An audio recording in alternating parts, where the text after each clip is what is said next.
Guest on the show now. Ifeoluwa Leo Olagbaye joins the show from Canada.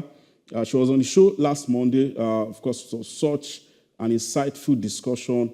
She's a sports analyst. Good morning, Ifeoluwa. Good to have you on the show all the way from Canada. You've been so vocal about this team on your social media, of course, and even before the tournament. Share with us your reaction to our defeat to Cameroon last night and this long road we now have to take to qualify for the next FIFA Women's World Cup. Hi, good morning, and thank you very much for having me again. It's quite discouraging that we found ourselves in this situation, which realistically we should not have found ourselves. Honestly, like we had all the terrible records, Super Falcons were never known for in this particular tournament. And wishful thinking, yes, I really wanted us to get a ticket yesterday, but realistically, we did not deserve to get a ticket. And a lot of people might not like this, but that's the truth. Because each time we won, we forgot about the fact that there were pending deep-seated issues that we had not dealt with. And, of course, winning has its own way of making you ignore what the issues are. And a lot of people are beginning to look at the fact that, oh, yeah, we're not prepared. Yeah, we're not prepared.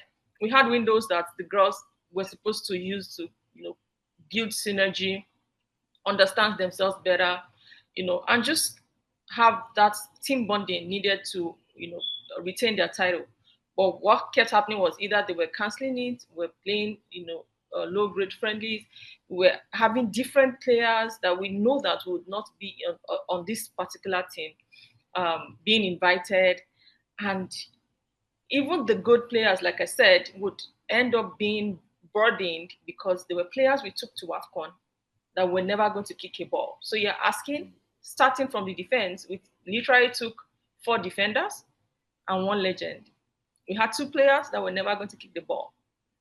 The only part that we had all the players, fielded in this tournament was in midfield, and that was the same midfield Randy left us. For every department they tampered with, we paid dearly for it. For the attack, right from the first day, we struggled. Why? Because we had players that should not even be in the tournament.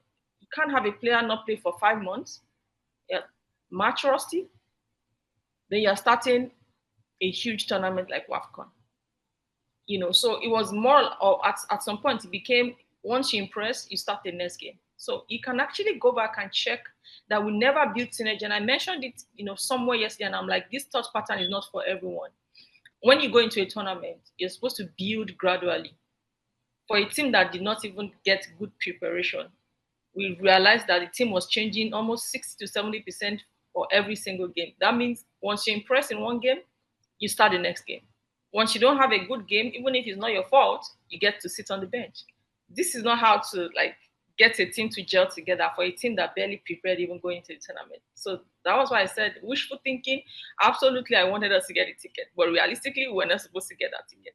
I did my opposition analysis even before the game, and I realized that apart from the fact that Cameroon had a new coach, that had a good history coming, into our appointment, the technical advisor of Cameroon had worked with PSG and Olympic Lionesses at some point.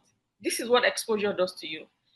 This is what knowing how to tactically get what you want, this is where it now comes into play. And I took a look at our own technical crew.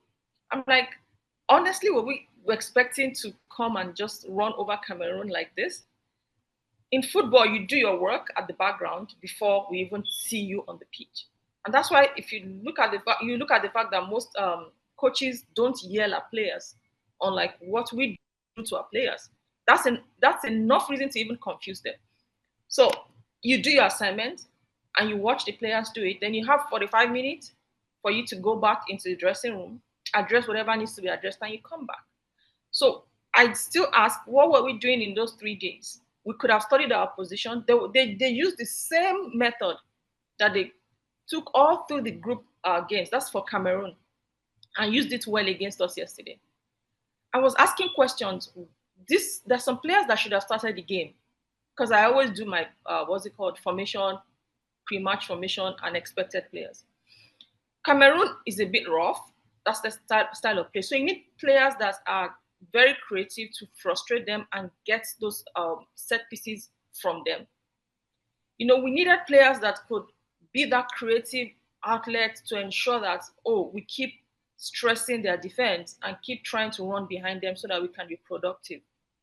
But like everyone has noticed, the same pattern of long balls, just trying to, find someone up front that will do the damage, individual brilliance can only take us far. The technical crew has largely been reactive, even from the last WAFCON. It's always when it's about to spoil, okay, bring in these players that should have started. And somehow, they were able to turn water into wine for us. But it was not sustainable. Yeah. It was not sustainable. So everything that happened yesterday, honestly, had been happening, but somehow these players will always rise to the occasion because they are well aware that Nigerians always look up to them, at least to give them some joy, knowing that our football, honestly, has gone on a downward trajectory. Yeah. But for how long will they keep carrying the entire country? How long will they keep carrying the technical? It was always going to happen. So I'm not happy, but I wasn't too surprised it happened. It was always going to happen. Yeah, definitely. I agree with you. And there's so much searching that the Nigeria Football Federation needs to do. I mean, on this show, I did mention before you joined that so many of those FIFA women window, we actually mentioned them here. In fact, there was a particular edition where I highlighted what our opponents were doing. The game South Africa was playing, Morocco, Zambia, playing against top footballing nations. And there was a point that one of the NFF officials said some of the top teams in Africa are scared of playing the Super Falcons. It was such a laughable, of course, a reaction from the NFF official at that point. But let's talk about South Africa and our potential journey through the playoff, and the play-in and the playoff for the World Cup. South Africa, 9 p.m. on Thursday, is next opponent for us. The South Africans are also wounded lions. They lost to Morocco, of course, over the weekend in one of the quarterfinals. What are your expectations for the game against South Africa? Which players do you think can get the job, of course, done for us on that Thursday night? Then we can talk about the playoff, the phase 2, the phase 1, and the phase 2. Like you said, two wounded lions will be playing on Thursday, and I will still give it to the girls to go out there and get that ticket. At this point, we're down. And when I say we're down, even under 20 didn't qualify for AFCON. So, at this point in time, it might be an unpopular opinion, but I said something to my friends last night. I said, these players know themselves. They know the ones that can make their jobs easier. If you ask me, honestly, it might not be a popular opinion. Get Ashley Plumter to have a conversation with these girls. She's got a UEFA diploma license. Get these girls to agree amongst themselves who the starting 11 will be. Honestly, we'll get that ticket easily against South Africa. At this point, okay, so you are calling for the coaching crew to be honestly, bypassed. At this point, like I said, it might be an unpopular opinion, and they might not like it. But these players, I've seen videos when they ask players to describe their, fellow players in one word. They know themselves. They know the ones that can make their jobs easier. Get Ashley to talk to the girls. Let these girls select themselves. Honestly, 100% they'll get a ticket without struggling. I know what I'm saying. Because sometimes, even when you rely on individual talent, you need the best hands to come together and deliver results. So if the players know themselves and the coaching crew is not giving those players, and I know what I'm saying, they're not fielding the players that will make their job easier. You've already put them in a tight situation. I can play this game, but what are the people supporting me? They can't help me to get where I want to get. And that's why sometimes you see the players play with frustration written all over them. Sometimes they're getting yellow card they shouldn't be getting. Sometimes even in the dugout, you can see their expression like they are frustrated. It might be an unpopular opinion, but let these girls choose themselves. 100% we're going to get that ticket. And I'm not mincing words. I mean every single letter of the word that I just said out. They don't need technical crew at this point because sometimes even the selection frustrates these players. So let's just go that route. Let's just give it everything it's going to take. They know what they want. They will go for it and they'll get a ticket. I'm not for favoritism or I like this player. No, let them. They know what is at stake. So let them choose themselves. Let them sink and swim with whatever decision they end up taking. But for once, let these girls, they know what they want. Let these girls decide who the first 11 will be. and after 45 minutes, get Ashley to speak to them again. They will tell you if they need what's it called, anyone to come in and join them at any point in time. And honestly, like I said, it might be an unpopular opinion, but sometimes you just have to, like, you know what, damn all the consequences. Let's do it this way and let's get it done. Because I feel that the coaching crew is a clog in the wheel of the progress of these girls. Well, of course, I think your position on the coaching crew is clear. And just to ask you maybe straightforward question. After this WAFCON, do you think the NFF, just to put it straight now, do you think the NFF should sack Justin Madugu? And if your answer is yes, who do you think should take the job? Even after, if you ask me, I'm not that patient with Madugu, so it should be gone already this morning, if you ask me. So some are saying, no, we should wait till, I feel there's really no impute, so it should be gone already. There's nothing to wait for again. If you're asking me, World Cup is next year, we need to qualify. At this point, we need all hands on deck. To get a new coach, could be very daunting, and the fact that World Cup is less than 1 year, you have to be very careful. Do not forget that you need at least a year to 2 for a new coach to have a full grip of the dressing room. Coaching is another different ballgame entirely. So I'm not going to say, oh, go and get, no, I'm not getting the new coach. I have my, what's it called, from the top of my head, Randy builds this team. You might not like it, but the truth is somebody builds this team. Okay. We have people that can actually support him. I'm a fan of, what's her name, Messi Akide.